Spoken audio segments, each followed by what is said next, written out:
I want to talk a little bit about Aaron Gilmore. I know it's gone, but Rodney, you have got something in yesterday's paper. It's interesting. More than Gilmore let us down. You say he's been and gone. He went from total obscurity to poster boy for the Democratic defect. Rodney, I mean, total humiliation. Was it deserved? And how do you think? I mean, you've been through scandals yourself. I've never seen anything this bad in terms of, look, the guy's clearly arrogant and full of ego, but then so are most MPs. It's sort of the nature of the business, isn't it? And what I couldn't get over was the abuse that was heaped on him for what was bad behaviour when drunk. Well, I can tell you that most journalists wouldn't be in the position that they have if that was a sacking offence, and nor would most MPs. And we never actually got the full story. So all we had was a drinking buddy of his who wasn't prepared to front on camera and actually put his allegations. So we never heard actually the person making the allegations. The lawyer, Andrew Richards. That's right. Yeah. And we never had them particularly tested, so we still don't know. And the so-called victim himself, the waiter, never complained. I don't mind that Aaron Gilmore's gone. It doesn't bother me particularly. I've got nothing particularly in his favour. But what I couldn't get over was the hysteria. And I wonder if it's this. I wonder if these days we have to be so careful about what we say about people that we might offend them. And then every now and then along comes someone who we're allowed to abuse, and the sort of media lead it, and we all pile in and heap the abuse. And I think we all feel better for it. It's sort of a cathartic effect, and that's what I think we saw with Aaron Gilmore. I reckon he's got a point there. Rodney's got a point there, Selwyn, that he was he was that focal point for this abuse that everyone shared.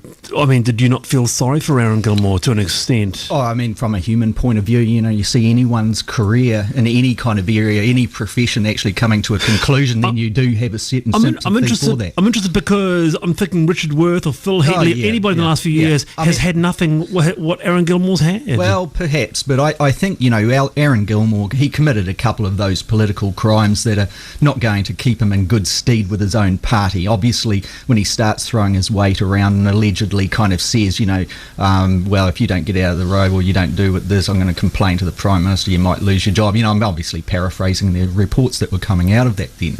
But that was the nature of it. If there was any substance to those, he denied it. But if there was any substance, then it might explain some of the outcomes. I think, too, it's what's interesting here is what has been coming to light over recent days. For example, on the Face TV program Citizen A, you had Matthew Hooton, very much a National Party insider, actually insinuating that it was an inside job, that it wasn't necessarily kind of constructed where Aaron Gilmore was a fall guy. But Hooton's view is that as soon as he showed that he may not resign from Parliament, then the forces inside National made a move to get rid of him. And he was talking about those on the outside like Cameron Slater and Simon Lusk being involved. Now, they haven't spoken on this, so whether or not it's true or not, who knows? But this is what Matthew Hooton, an insider's view, was publicly. What, Rodney, an inside job? Is there something to that? I think there is. I don't think it was a National Party constructed job. In fact, I have no doubt that there were a few National Party hangers-on who took an opportunity to cause trouble and get rid of an MP. Why? Someone was... I think because they can. I mean, you and I'm sure every listener has been out where they have seen someone behave in a shocking way with a few drinks, in a way that was, if it was on the front page of the newspaper, you'd be intensely embarrassed. Not just this guy, he hasn't just lost his position as an MP, he's actually been shredded, And I've done plenty of things that if they were in this radio show or being talked about or on TV, my reputation would be shredded.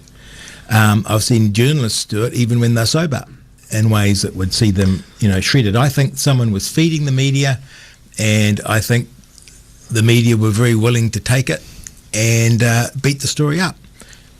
Interesting stuff. Yeah, well, I think there's aspects of public interest around this too. I'm not trying to take a pious position on this, but if there was information being sent from someone to others to use. Well, who was that? Was it from inside the executive? You know, these are the concerns. I mean, Rodney would know this, having been in the executive himself, Rodney. You know, if you start feeding out in some sort of clandestine way information that might bring one of your own down, there is elements of public interest to that. And I think really some of those national MPs that may be in the know should be drawn out on this, neither confirm what Matthew Hooton has been saying or deny it.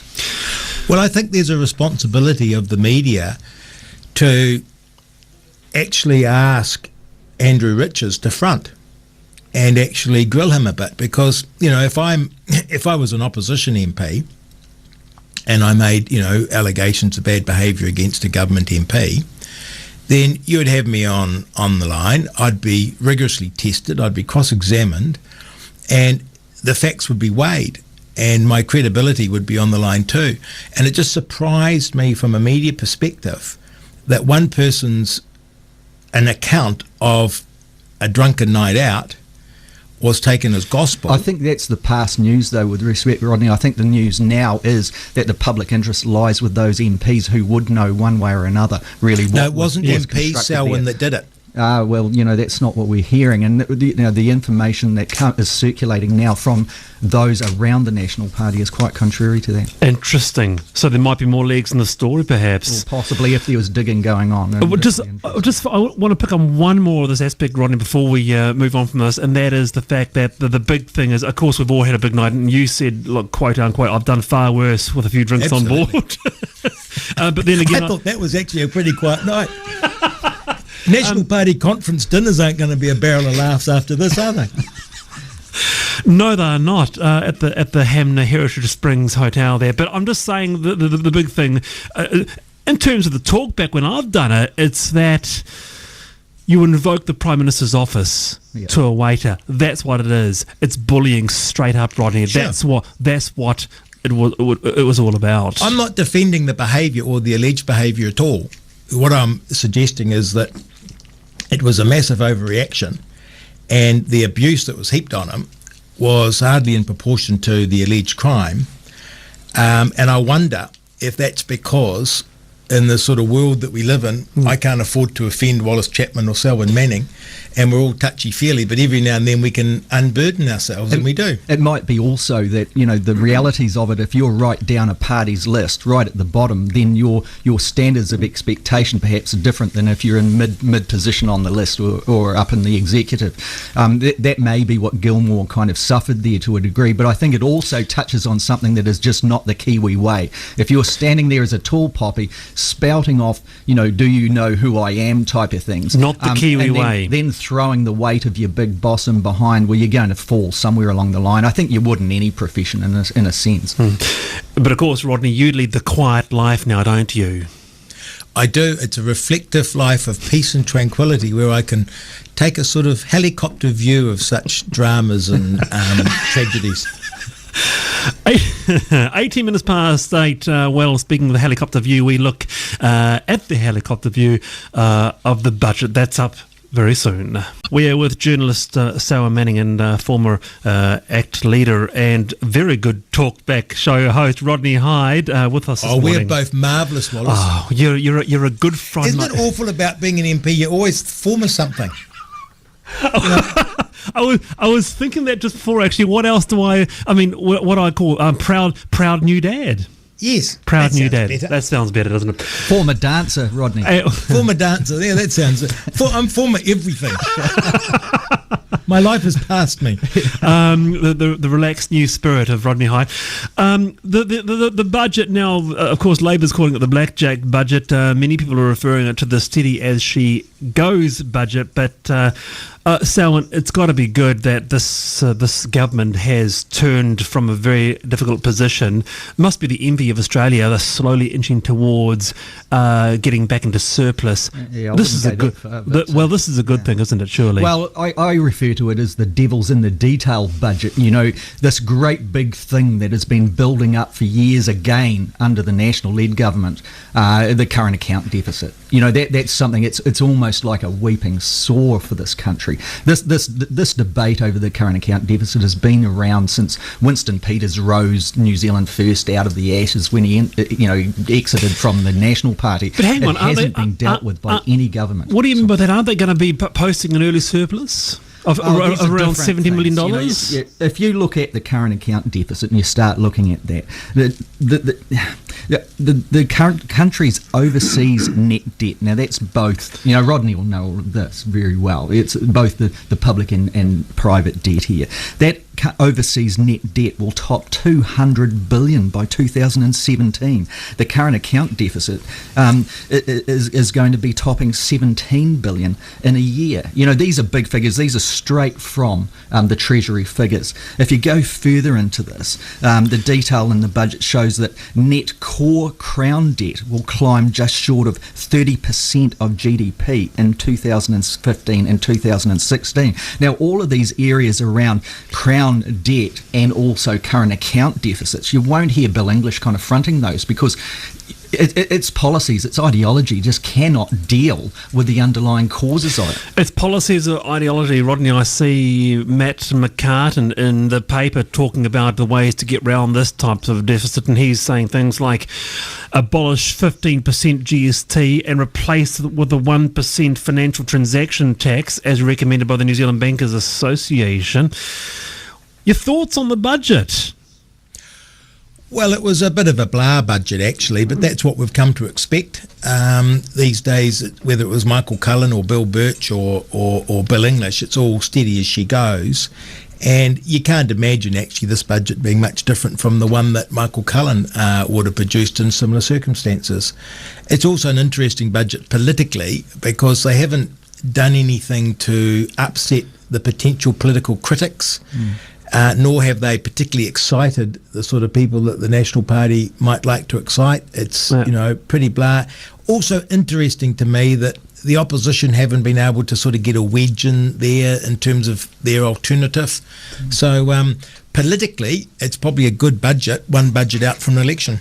You'd agree with that, Selwyn, I guess. I think that one in particular. Yeah, I think it's laid down a blueprint for how the National Party is going to approach election year and how it's going to work. I think it's going to go back to really selling itself as the sound and proper guardians of fiscal and prudence in the economics area. I think the challenge is there for the opposition parties to focus on what are the solutions to some of these problems that are going to continue to keep coming back. When you are carrying net government debt to those levels, this is different to your surplus that we've been talking about. In some ways, the surpluses can go up and they can come down. These ones aren't going away. What that means is that all of New Zealanders owe overseas banking interests, financiers and lenders huge amounts of money, and the government hasn't been moving to do. Look, in my humble view, the government should be looking at whether or not it starts to have New Zealand-based domestically owned entities that start to acquire that financial, divvy out the loans. New Zealand-based domestically owned entities that start to get rid of this. Rodney, you can't go wrong with that, surely, that idea. Well, you'd make everyone poorer, and that's the issue here. What the current account deficit is the difference between what we trade in physical goods and services versus what we take in terms of money. So there's a net massive investment into New Zealand, and of course New Zealanders themselves aren't big savers. We share that with around the West. And you see overseas countries where they're typically not such a stable country, then they are net savers and they want to shift their money offshore, and they're shifting it to destinations like New Zealand. They're investing in shares and bonds, and in a funny way, that's a good thing because we get the use of their capital. Now, if you were going to fund it yourself with a New Zealand-owned entity, then what you'd have to do is say take 20% of everyone's wages and fund that entity so it could invest in New Zealand, and that would be what would make people poor. You'd still end up with the same amount of capital in New Zealand, just everyone would be paying for it themselves, not borrowing it. The only thing to that, though, is that it didn't happen that way when Kiwi Bank was established. And the other thing is that what we're seeing, and I'm sure, Rodney, you'd see it this way in a similar way too, that what we're seeing is taxpayer funds going like out of a pipe, a money flow, into all of these offshore-owned entities like Bupa, the healthcare providers, Serco, for example. Oh, no, you got a good point there, Selwyn. All of these other companies that are owned overseas by shareholders that are all over the globe. And New Zealand taxpayer money flowing out of the country. Yeah. And well, the big issue there, I think what you're referring to, Selwyn, is things like the New Zealand Super Fund and the ACC Fund. They are very large funds, billions and billions of dollars, and in order to defer their risk, they don't invest everything in New Zealand. They'll have 60-70% of it invested offshore in airports and goodness knows what. To my mind, we shouldn't have those funds. That's the problem. That's one aspect. What I'm talking about is, the rest homes that have been bought up and owned by those overseas entities, where the New Zealand taxpayer subsidy goes from government across to actually look after our elderly. The profits are being milked out of this country, and New Zealand's left to be. Gosh, you've got a dark view of the world. That's economy, a reality. Right. No. The reality is this: there are the reality is that there are pension funds around the world, everywhere around the world. Pension funds invest in other countries. Pension funds here in New Zealand invest overseas. Pension funds in America invest here, and that's how the world works. I don't think if you had a fund yourself, Selwyn, you sound like you don't because you're so miserable, but if you did have a fund, I don't think you'd be putting all your eggs in one basket. No, maybe not. But but so the idea that there's some tricky little Chinaman or tricky little American that's investing in retirement village here and milking the government dry isn't the reality. What the reality is there are people with capital, it's moving around the country, and they're investing in retirement villages. The reality is that we have major big companies, and we also have National Party, when it came into power in 2008, had net government debt of 5.5% of GDP at $10 billion. Now it's risen to 20% of GDP. All right, Those folks, are the realities. We're with journalist Selwyn and the Minister for Relaxation, Rodney Hyde.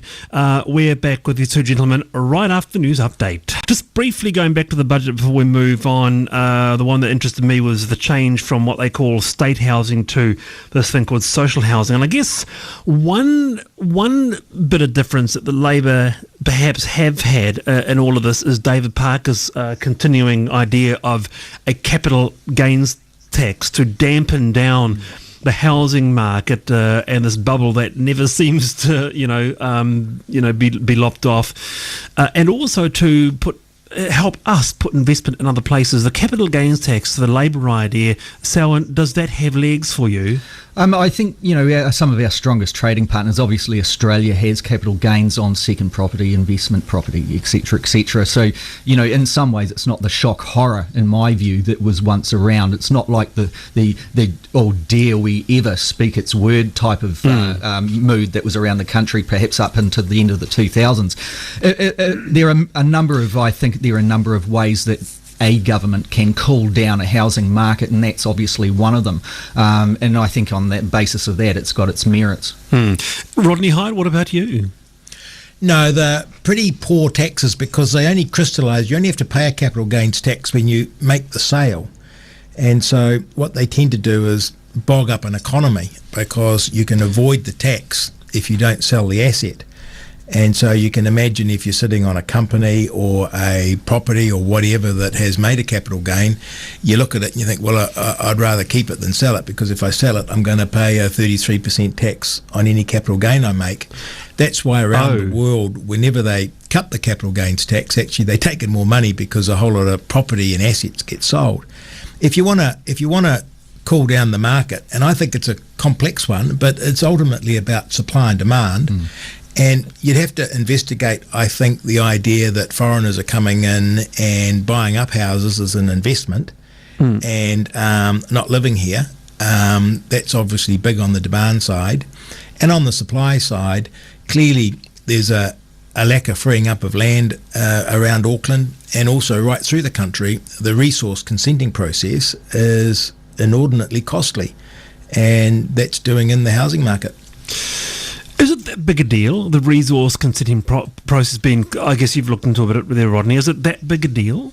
Sure. I mean, it's taking on average 3 years to get a consent through, and I've raised it on this show and had people call in, and they've been 20 years trying to get a subdivision through. I had a case where a fellow with 19 others had a bit of land in Wangaparaoa. They wanted to open it up and put houses in there to live in, for themselves, and they need a 900-metre access way. Well, that took them 11 years and $3.1 million to construct. By the time they'd constructed the roadway, they couldn't afford to build the houses. All right. This has been big news in the last week or so, hasn't it? And that is the Sky City deal and this new convention centre. In exchange, we get, 230 more pokie machines and 40-plus gaming tables. Rodney, you've been across Auckland issues for some time, helping develop the blueprint for Auckland. What do you make of, first up, the way this deal was done with Sky City? Did it smell dodgy to you? Of course it does. I mean, you shouldn't have government ministers sitting down and cutting a deal with business. The government should be about making the rules and business working within the rules. And you don't sort of sit there and negotiate a development together. That's crony capitalism. And I'm not bothered, funnily enough, by the extra pokey machines. And I think the deal financially is a good deal. We're going to get a convention centre out of it, but I think paid for by Sky City, which is why they were chosen above the four others. Yes, well, it's paid for by them because they get the real sweetheart deal in this is getting their licence renewed for the next 35 years. And Selwyn, that's the big issue for you, I could imagine. 35-year deal, locked in for a generation. Yeah, and it takes some resolve for a new government to actually unpick that nightmare of detail. I think, to pinch old AC/DC's song, this is a dirty deal and it's done dirt cheap from the point of view of the public. I think at the end of the day, I really find it abhorrent that this deal is on the back of having more pokey machines in the city. There was a public mood and almost a consensus that these types of things should be eradicated over time. It's a scourge in my view. I've seen the impact of it. Well, you as a South Auckland boy, you grew up there. This is a really personal issue for you, isn't it? More pokey machines, more gambling of these dastardly machines in Auckland City. You walk down the main street in Manurewa on the eastern side of the main street.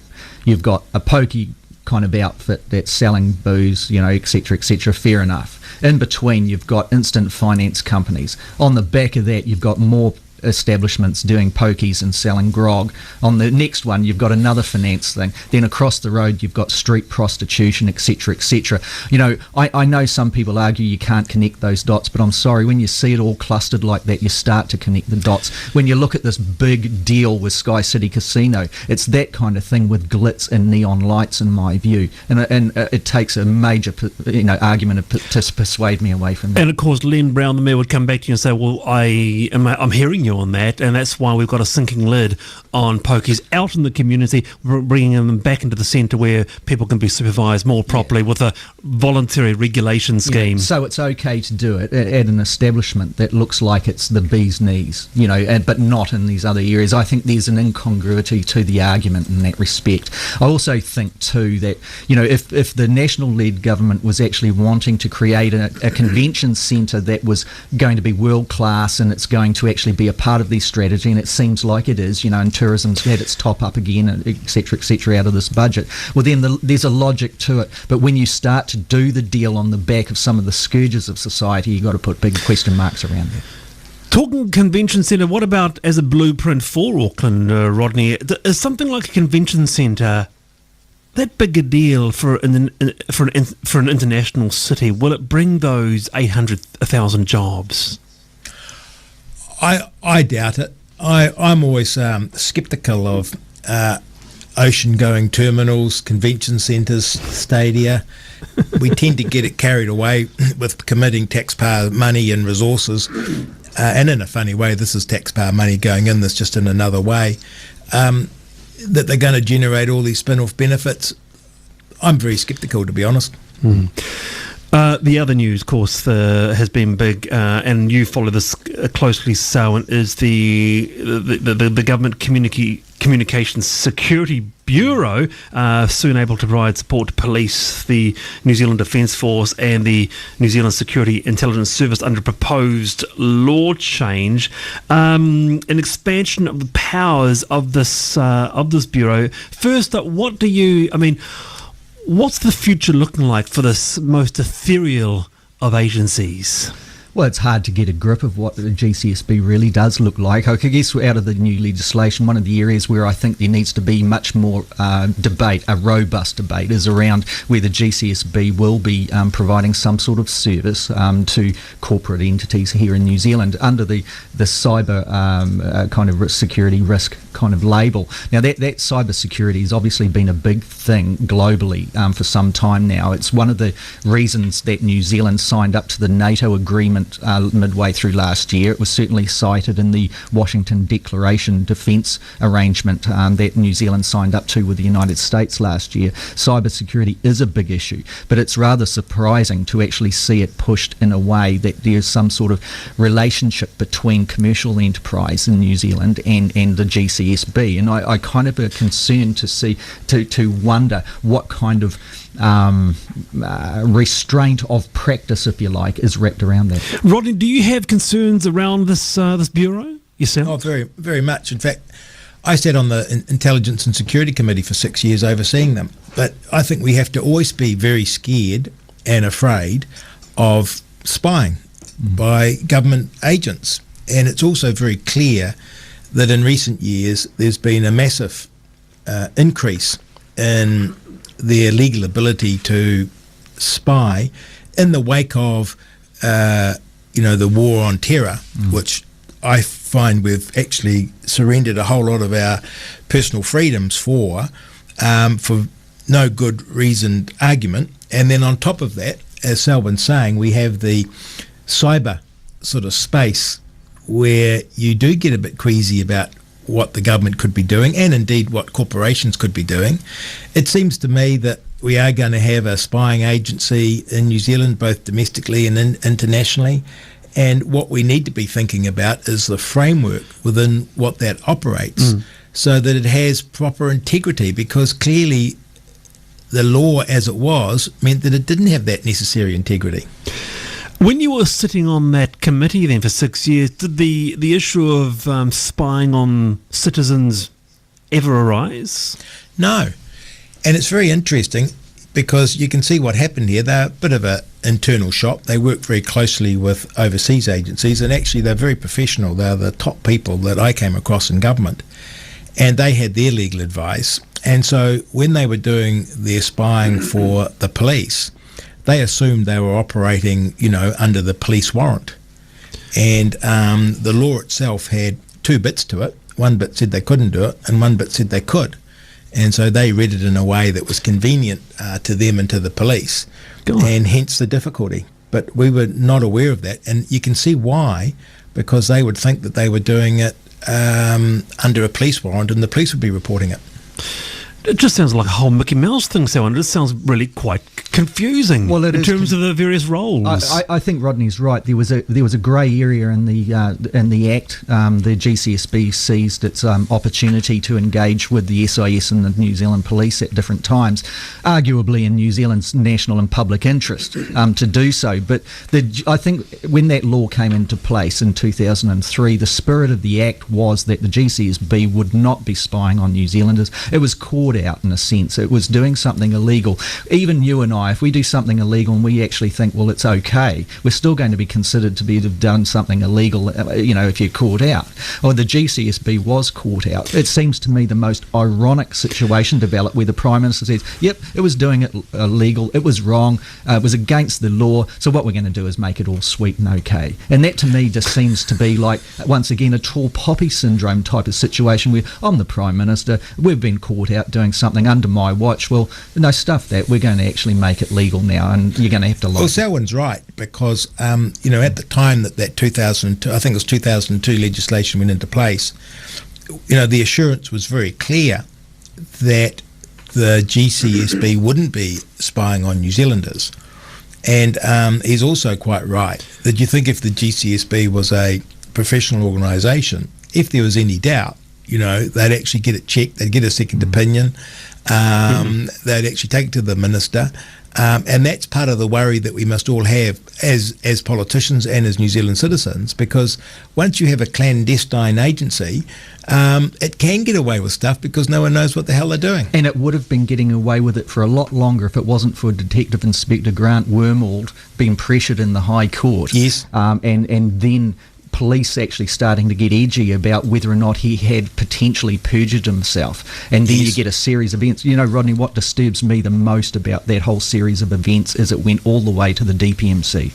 Yes. And there's a retrospective cover-up in play, in my view. Yes, and we're very lucky that Kim.com had the canoodles and the resources to actually take it all the way.